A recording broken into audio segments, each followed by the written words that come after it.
आज हम जानेंगे कि हम स्टॉक फोटोग्राफी के गेम में कैसे क्रश करें। सबसे पहले मैं अपने बारे में इंट्रोडक्शन देना चाहूँगा। मेरा नाम अर्पण भाटिया है और द आयरॉनिक आर्टिस्ट इस चैनल का नाम है। अगर आपने पहली बार इस वीडियो को देखा है तो इसमें हम कैमरा से रिलेटेड जितनी भी चीज़ें हैं उसके बारे में बातचीत करते हैं और इसमें मैं एक नया प्लेलिस्ट अभी आपके सामने लेकर आया हूँ जिसका नाम है स्टॉक फोटोग्राफी। जितनी भी जानकारी मुझे अपने एक्सपीरियंस में मिली है अपने 7-8 महीने के, उसको मैं आपके साथ शेयर करूँगा। मैंने इसी से रिलेटेड काफ़ी ज़्यादा ऑनलाइन ट्रेनिंग में भी पार्ट लिया है जो इन एजेंसीज़ के द्वारा मुझे मिली है। तो उनमें जितनी भी टिप्स और टेक्निक्स उन्होंने मुझे सिखाई है वो मैं आपके साथ इस वीडियो में शेयर करूँगा ऑन टाइम बेसिस।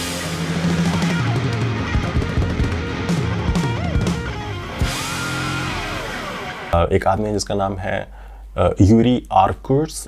मुझे पता नहीं है कि मैं उसका नाम अच्छे से प्रोनाउंस कर पा रहा हूँ या नहीं, क्योंकि ये एक डैनिश फोटोग्राफर है जो कि 2011 में ही was considered as the best stock photographer. जहाँ तक भी विकिपीडिया में उसके बारे में जानकारी दी हुई है, 2 मिलियन के आसपास जो है उसकी इमेजेस हर साल बिकती थी। और 2012 के आसपास ये भी रिपोर्ट हुआ था कि हर घंटे कम से कम 450 के आसपास फोटोज जो है वो बिकती थी।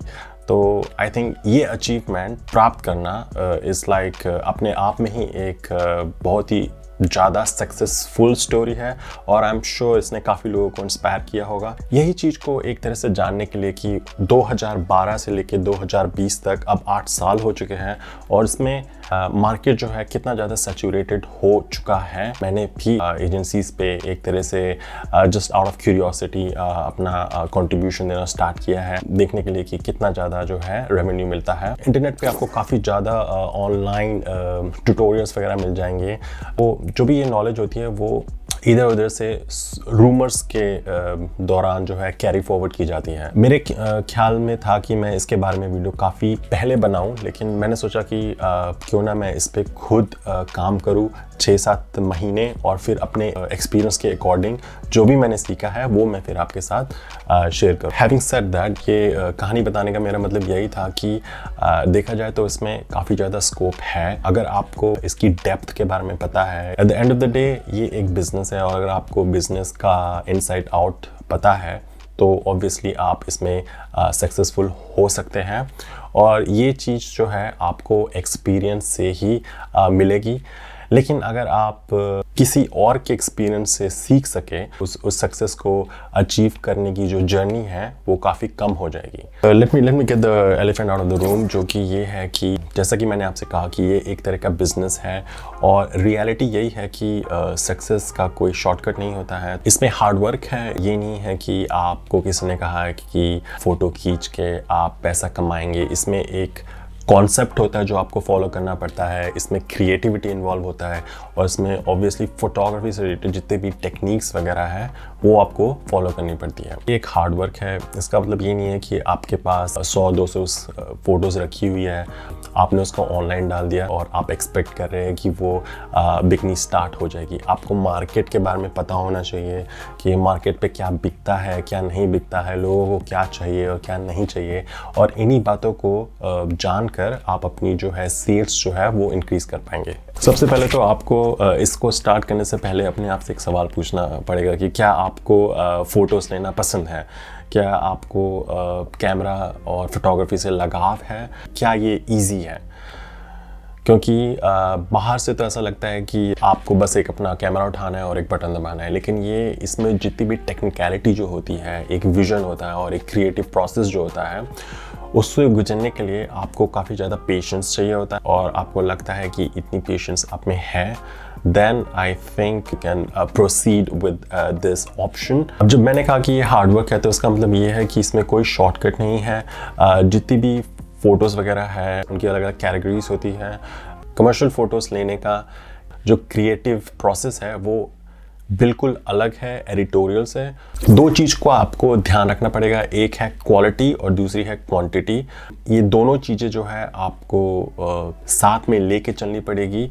अगर मैं इसको परसेंटेज में डिवाइड करूँ तो आपको क्वांटिटी पे 60% फोकस देना पड़ेगा और क्वालिटी पे 40% फोकस। और अगर आप एक बिगिनर है और अगर आप इस पे स्टार्ट करना चाहते हैं तो एक चीज़ आपको ध्यान में रखनी पड़ेगी, जैसा कि इसके नाम में ही है स्टॉक, सो इसका मतलब हिंदी में होता है भंडार। सो इसका मतलब आपके पास ऑलरेडी काफ़ी ज़्यादा भंडार है फ़ोटोज़ का।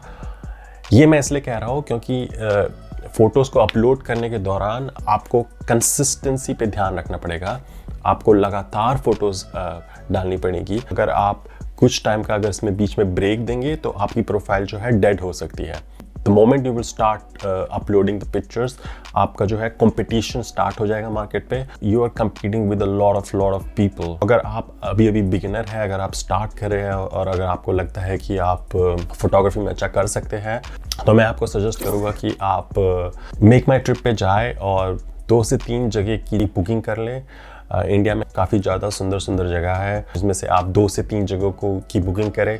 वहाँ पे जाए, अपना कैमरा लेके जाए, 3-4 मेमोरी कार्ड अपनी जेब में डालें। मेक श्योर आप सबको अच्छे से फिल करें। Make sure you take those images in the golden hour. और जब आपके पास 5000 कम से कम का कलेक्शन हो, then you can start contributing in this website। अगर आपके पास 5000 का कलेक्शन होगा तो उसमें आप ये लेकर चलिए कि उसमें से 50 से 60% ही अप्रूव होगी, 10 to 20% बिकेगी।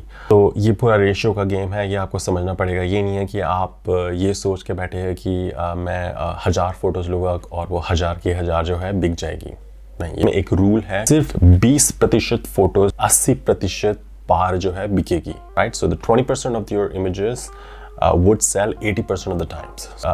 अगर आप इस रूल को ध्यान में रखेंगे तो आपके साथ डिसअपॉइंटमेंट नहीं होगी। एक चीज़ होती है जिसको कहते हैं कॉन्सेप्ट फोटोग्राफी। के दिमाग में एक आइडिया होना चाहिए। इससे मतलब मेरा ये है कि लाइक फॉर एग्जांपल अगर क्रिसमस आ रहा है दिसंबर पे, तो आपको अक्टूबर से फ़ोटोज़ लेना स्टार्ट करना पड़ेगा और तभी से फ़ोटोज़ डालनी पड़ेगी एजेंसीज में। 2 महीने की विंडो देनी पड़ेगी जिसमें आप क्लाइंट्स को टाइम दे रहे हैं कि वो उन फ़ोटोज़ को डाउनलोड कर सकें। तो इसमें जो है आपकी फ़ोटो बेचने की जो चांस है वो काफ़ी ज़्यादा इंप्रूव हो जाएगा। This is the time when lot of clients are looking for these kind of pictures. काफ़ी ज़्यादा टॉपिक्स जो होते हैं वो ट्रेंडिंग में भी होते हैं। वेबसाइट में जाके देख सकते हैं कि इस वक्त इस स्पेसिफिक कंट्री में जहाँ पर भी आप हैं क्या ट्रेंड हो रहा है, तो उस हिसाब से आप बाहर जाके उस तरह की फ़ोटोज़ ले सकते हैं। तो इसमें again you know that what your clients want और उसके अकॉर्डिंगली अगर आप काम करेंगे तो आपके फ़ोटो सेल करने के चांसेस काफ़ी ज़्यादा बढ़ जाएंगे। कीवर्ड्स एंड टाइटल का भी इसमें काफ़ी ज़्यादा रोल होता है। ये नहीं कि अगर आपने किसी टेंपल की फ़ोटो ली है तो आप बस ये लिख दे कि ये एक हिंदू टेंपल है। आपको ये भी लिखना पड़ेगा कि आपने कब ली है, किस लोकेशन पे ली है, कौन से कंट्री में ली है, इस जगह का नाम क्या है, किस तरह का टेंपल है, टेंपल का नाम क्या है, कौन से रिलीजियस से ये बिलोंग करता है, इसमें किस तरह के गॉड्स हैं। Obviously you have a limited amount of keywords, पर मैं आपको रिकमेंड करूँगा कि जितनी भी आपके पास लिमिटेशंस है डिस्क्रिप्शन को फिल करने के लिए, utilize everything, don't leave any space in there. This way you will maximize the chances of people finding your image. आप ये सब जानने के बाद भी आप फोटोज़ लेते हैं, उन पे काम करते हैं, ये सारी टिप्स फॉलो करते हैं और महीने दर महीने आपकी कोई सेल नहीं होती है। So this is one thing which I have to say, आपको पेशेंस रखना पड़ेगा। I would say don't expect anything up until 7 months. Like I said, as long as you'll keep uploading all this time, sale will eventually come. पर आपको patience रखना पड़ेगा इसमें, just like in any other work, patience is the key here. And having said that, just upload and forget about it, क्योंकि एक बार अगर आपने फोटो ली, you have gone through the creative process, आपने उसके बारे में रिसर्च की, आपने उसको अपलोड किया, इसके बाद योर जॉब इज़ डन, इसके बाद आपको कुछ नहीं करना है। So the best thing to do is just forget about it. मैं तो इसी अप्रोच से चलता हूँ और इसके बीच में अगर मुझे सेल का नोटिफिकेशन आता है तो this is more like a pleasant surprise for me. आने वाले वीडियोस में मैं आपको एजेंसीज़ के बारे में बताऊँगा कि कौन कौन सी एजेंसीज़ है जहाँ पे आप फ़ोटोज़ को अपलोड कर सकते हैं, मेरा एक्सपीरियंस उसके साथ कैसा रहा है, किसके साथ अच्छा रहा है, किसके साथ बुरा रहा है, किसको मैं अपने हिसाब से टाइम वेस्ट समझता हूँ. So stick around and I'm sure both of us will learn together and be successful. So that's it for now. I'll see you in the next video.